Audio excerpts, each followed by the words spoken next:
एकदा 5वीच्या वर्गात मराठीचे शिक्षक इंद्रजित भालेरावांची कविता बाप नावाची कविता शिकवत होते. शेतामध्ये माझी खोप, तिला बोरांडीची झाप, तिथं राबतो कष्ट तो माझा शेतकरी बाप.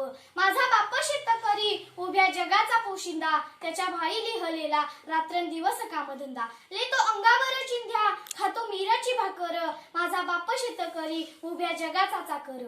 कविता शिकवून संपते आणि गुरुजी मुलांना विचारतात, कवितेबद्दल कुणाला काही शंका, कुणाला काही प्रश्न?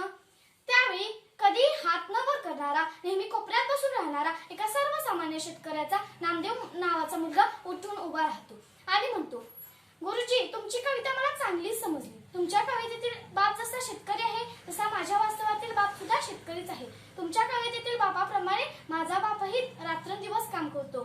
पण गुरुजी, मला सांगा, तुमच्या कवितेतील बापाची कथा व माझ्या वास्तवातील बापाची व्यथा कधी संपणार आहे की अशीच राहणार आहे? गुरुजी निवृत्त झाले, प्रश्न अनिवृत्त राहिला आणि तोच अनिवृत्त प्रश्न घेऊन मी आपल्या समोर उभी आहे. नमस्कार, मी वैष्णवी विलास चौगले, राहणार दारवाड. आपल्या समोर विषय मांडते, माझा बाप शेतकरी, उभ्या जगाचा पोशिंदा. माझा बाप शेतकरी, उभ्या जगाचा पोशिंदा. मध्यंतरी मराठा विदर्भ व खानदेशातील शेतकरी आत्महत्या करत होते. त्यावेळी एका पत्रकाराने भारताच्या महामाई कृषी मंत्र्यांना प्रश्न विचारला की आज मराठा विदर्भ व खानदेशातील शेतकरी आत्महत्या करत आहेत, यावर तुमचे म्हणणे काय? तेव्हा त्या पत्रकाराच्या प्रश्नाला उत्तर देण्यासाठी भारताचे महामाई कृषी मंत्री म्हणतात की आपल्या खानदेशातील शेतकरी आत्महत्या करतात ते त्यांच्या प्रेम प्रकरणामुळे व दारूमुळे. जेव्हा हा पत्रकार विदर्भात जातो आणि आत्महत्या केलेल्या शेतकऱ्याच्या मुलाला जाऊन विचारतो की बाळा, तुझ्या बापाने आत्महत्या केली ती प्रेम प्रकरणामुळे, असं आपल्या महामाई कृषी मंत्र्यांचं म्हणणं आहे.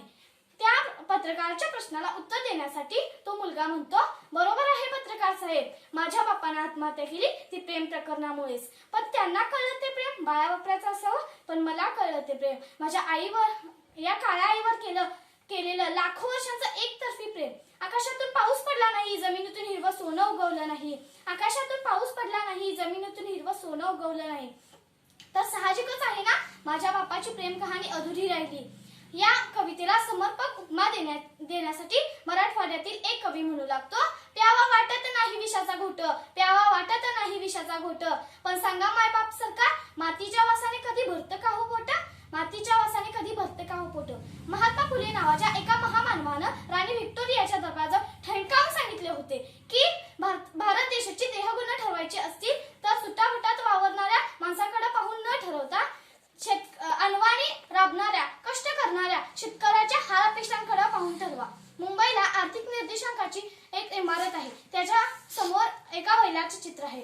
जर बैलाने उसाळी मारली की भारतीय निर्देशांक उंचावतो आणि जर बैलाने मान खाली घातली तर भारतीय निर्देशांक मंदावतो.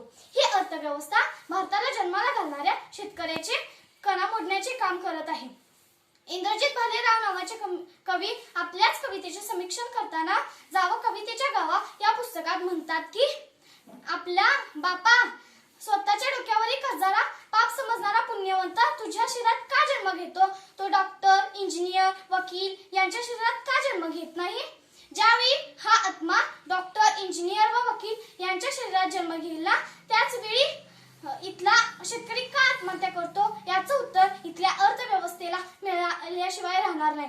मित्रांनो, शेवटी सूर म्हणतो साथ दे, दिवा म्हणतो वात दे. सूर म्हणतो साथ दे, दिवा म्हणतो वात दे. अंधाराच्या दारिद्र्याच्या खाईत अडकलेल्या शेतकऱ्याला बापा एका मदतीचा हात दे, बापा एका मदतीचा हात दे. मित्रांनो, जाता जाता मी तुम्हाला एकच सूचना सांगू इच्छिते की आपल्या भारतावर आलेलं संकट म्हणजे कोरोना व्हायरस.